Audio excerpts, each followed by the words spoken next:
Bienvenidos. En esta ocasión vamos a trabajar sobre inecuaciones. Inicialmente vamos a definir qué es una inecuación y qué la caracteriza.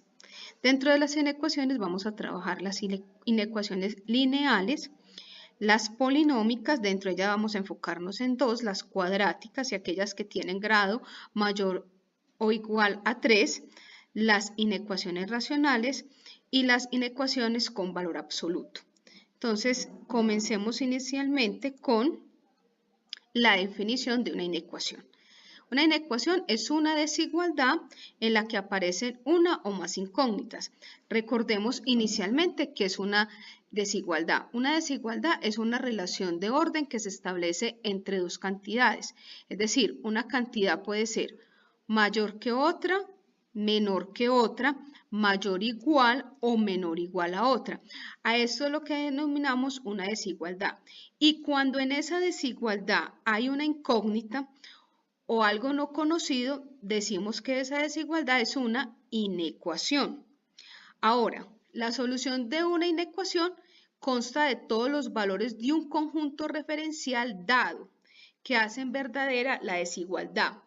En esta parte quiero detenerme y hacerles especial énfasis. La solución de una inecuación no es un único número, ni dos números, como en el caso de las ecuaciones cuadráticas, que son dos valores la solución, o una ecuación de grado 3, que serían 3 valores. No, en una inecuación la solución es un conjunto, o sea, un intervalo de números, que hacen que la desigualdad precisamente sea cierta.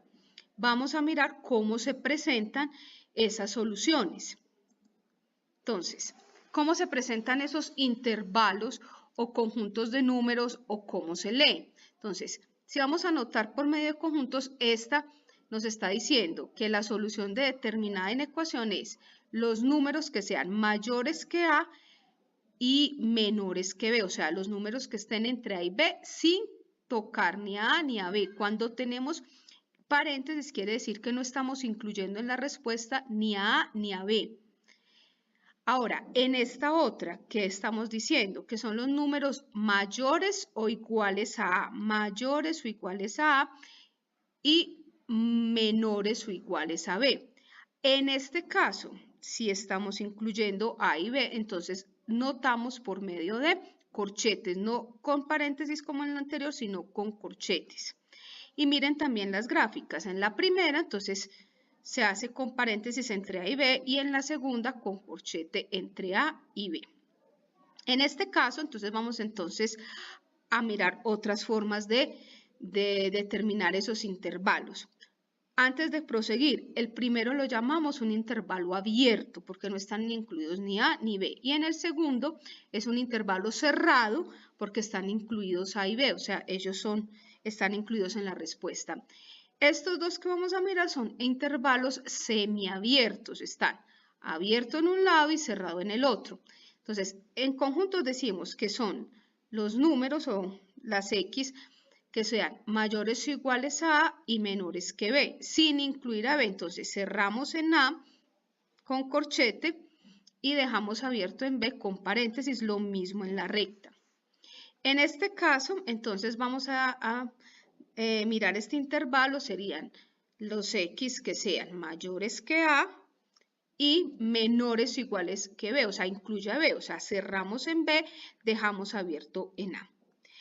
En estos que siguen de acá en adelante son los intervalos que incluyen que no se cierra hacia la derecha o hacia la izquierda, o sea que continúan los números de ahí en adelante. En este caso estamos diciendo que son los X que sean menores o iguales que B, o sea, es decir, cerrado en B y todos los números de ahí hacia atrás, o sea, hacia menos infinito, y se deja abierto ese menos infinito. En el que sigue es menores que B, pero dejando abierto a B, no cerrado como en el anterior, entonces es lo mismo, es sin incluir en la respuesta B y de B hacia atrás. En el siguiente, entonces tendríamos mayores iguales a A, o sea, incluimos a A y sería todos los números de ahí en adelante, o sea, todos los números reales de A en adelante, incluyendo A, entonces cerramos con corchete. En el que sigue entonces serían los números mayores que A, sin incluir a A, o sea, abierto en A, o sea, sin incluir en la respuesta A y de ahí en adelante. Es decir, por ejemplo, si la respuesta es 2, hasta infinito, o sea, no se incluye el 2, sino los números después de 2, 2.001 está incluido, pero el 2 no. Y finalmente, todos los reales son los números que vienen desde menos infinito hasta más infinito y se deja abierto en ambos lados porque incluye toda la recta numérica de los reales.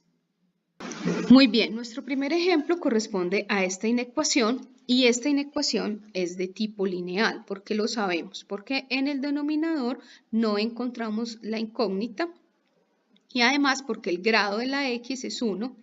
No es ni 2 ni 3, o sea, eso hace que la inecuación sea una inecuación de tipo lineal. Para resolver este tipo de inecuaciones, nos aseguramos que las x nos queden en un lado, en el lado izquierdo o derecho, y los números pues en el otro. Y para lograr esto, inicialmente en este lado izquierdo, lo primero que tenemos que hacer es hallar el mínimo común múltiplo entre 6 y 2, que en este caso pues sería 12. Entonces vamos a poner mínimo común múltiplo entre 6 y 2, 12. 12 dividido 6 da 2. 2 por x menos 5 nos daría 2x menos 10. Y 12 dividido 2 es 6, o sea, 6 por 1 nos daría más 6. Menor o igual a este lado derecho, que lo dejamos como está, no hay que hallarle mínimo común múltiplo. Lo dejamos como está. Y ahora, ¿cómo procedemos? Pues en este lado derecho vamos a simplificar, entonces nos va a quedar 2x menos 4 sobre 12 menor o igual a 4x más 2 sobre 9. Ya cuando la tenemos de esta forma, para poder lograr acabarla de despejar la inecuación, entonces este 9 va a pasar a multiplicar todo este numerador y este 12 va a pasar a multiplicar todo este numerador, es decir, nos va a quedar en este lado 18x menos 36, 9 por 2 y 9 por 4. Menor o igual a 12 por 4, 48, x y 12 por 2 más 24. Cuando ya estamos así, o sea, ya la tenemos linealizada, entonces ya se nos facilita pasar las x a un lado y los números al otro. Vamos a pasar las x al lado izquierdo y los números al derecho. Entonces, en este caso, tendríamos, continuamos acá. Vamos acá a separar para no confundirnos. Entonces ya en este caso tendríamos 18x menos 48x menor o igual a 24, que lo dejamos en este lado, más 36. Mire que sucede igual que en las ecuaciones. Cuando pasamos de un lado al otro, entonces cambiamos el signo. Este 48 que estaba positivo, entonces pasó al otro lado negativo, y este 36 que estaba negativo pasó al otro lado positivo. Entonces ahora simplificamos 18x menos 48x nos da menos 30x menor o igual a 24 más 36, que es 60. Aquí hay un detalle muy importante con las inecuaciones. Cuando uno ya va a despejar para hallar la respuesta a la inecuación y saber cuál es el intervalo de solución, cuando la x está acompañada de un número negativo, solo sucede cuando está acompañada de un número negativo, hay que cambiar todos los signos de la inecuación, pero también se va a cambiar la desigualdad. Entonces, aquí este 30 menos 30 va a quedar 30x positivo. Esta desigualdad, que es menor o igual, va a quedar mayor o igual, miren que la cambié, mucho cuidado con esto, porque este era negativo, solo pasa cuando la X queda multiplicada al final por un número negativo, solo pasa en esos casos, y aquí me da el 60 que está positivo, queda menos 60. Ahora sí podemos despejar, entonces la X queda mayor o igual a menos 60 sobre 30, o sea, dividido 30.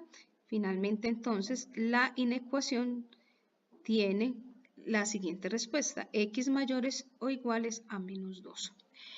En forma de intervalo, entonces nos está diciendo que son los X de menos 2 en adelante, o sea, hasta más infinito. O sea que en intervalo nos quedaría cerrado en menos 2, hasta infinito. Esta sería la respuesta de esta inecuación. En la recta, entonces, nos quedaría los números desde menos 2 en adelante, incluido el menos 2, o sea, cerrado con corchete. ¿Listo? Cerramos con corchete y esa sería la respuesta para esta inecuación. Espero les haya quedado claro. Muy bien, como segundo ejemplo tenemos una inecuación simultánea, es decir, una inecuación donde tenemos dos desigualdades que para poder resolverlas tenemos que separarlas en dos inecuaciones. ¿Cómo vamos a hacerlo? Vamos siempre a pararnos en el término o en la expresión que hay en la mitad y vamos a separar de esa expresión hacia la izquierda y de esa expresión hacia la derecha. Entonces, nos vamos a parar en esa expresión. Hacia la izquierda nos queda una inecuación y desde esa expresión hacia la derecha nos queda otra inecuación, es decir, nos quedan las dos siguientes inecuaciones: 2x menos 12 menor o igual a 4 menos 6x, y también se debe cumplir que 4 menos 6x sea menor a 3x menos 5. Cuando estamos acá, entonces ya nos enfocamos en resolver cada inecuación por aparte y luego al final miraremos qué hacemos con cada una de las respuestas o intervalos que nos da. Entonces, inicialmente pasamos en cada una, como hicimos en el ejemplo anterior, X a un lado, números al otro, y vamos a resolver. Entonces, en este caso tendríamos 2x más 6x menor o igual a 4 más 12. En este caso, entonces, simplificando tendremos 8x menor o igual a 16. Por lo tanto, x, si pasamos el 8 aquí a dividir, que está multiplicando a la x, me daría x menor o igual a 2. Aquí tenemos la primera solución. Vamos hacia el otro lado, entonces en este lado tendríamos menos 6x menos 3x menor a 5 y pasamos el 4 a menos 5 y pasamos el 4 que está positivo, negativo, menos 4, entonces me daría menos 9x menor a menos 9. Recuerden que cuando tenemos un menos acompañando, multiplicando a la x, antes de terminar de encontrar el valor de x, tenemos que multiplicar toda la expresión, cambiarle los signos, incluso la desigualdad. Entonces, en este caso nos quedaría 9x mayor que 9. Y ahora sí podemos pasar este 9 que está multiplicando a la x a dividir, entonces nos quedaría x mayor que 1. Entonces tenemos estas dos respuestas. Vamos a graficarlas. Cuando tenemos una inecuación simultánea, lo que hacemos es graficar las dos respuestas. Entonces aquí tendremos una primera línea para la primera respuesta y una segunda línea para la segunda respuesta. Entonces la primera respuesta tenemos los menores o iguales a 2. O sea, nos vamos a ubicar el 2 con corchete cerrado porque es menores iguales, sea, se incluye en la respuesta el 2 y es desde menos 2 hacia atrás. Perdón, desde 2 hacia atrás. Desde 2 hacia atrás la respuesta. Y la segunda respuesta es desde 1 hacia adelante, mayores que 1. El 1 pues obviamente está antes que el 2, entonces aquí tendríamos el 1. Mayores estrictamente, no mayores iguales, o sea, con paréntesis y hacia la derecha porque son mayores que 1. Entonces, cuando ya tenemos estas dos respuestas, esta expresión y quiere decir que es la intersección entre esas dos respuestas, o sea, lo que tienen en común. Entonces, para poder lograr hallar lo que tienen en común, lo que vamos a hacer es interceptar las respuestas. ¿Qué es interceptar las respuestas? Pasamos acá una lineecita punteada y acá otra lineecita punteada y vemos que las dos respuestas tienen en común este pedazo, o sea, desde 1 abierto hasta 2 cerrado. O sea, que la respuesta final es lo que tienen en común, que es esta parte. Toda esta partecita es la que tienen en común las respuestas. Entonces, o sea, donde se encuentran, que pertenecen al conjunto de la primera respuesta y al conjunto de la segunda, es una intersección. Entonces, tendríamos desde 1,2 cerrado. Esta sería la respuesta final para esta inecuación. Listo, con esto entonces terminamos esta primera parte de la introducción a inecuaciones y la solución de inecuaciones lineales.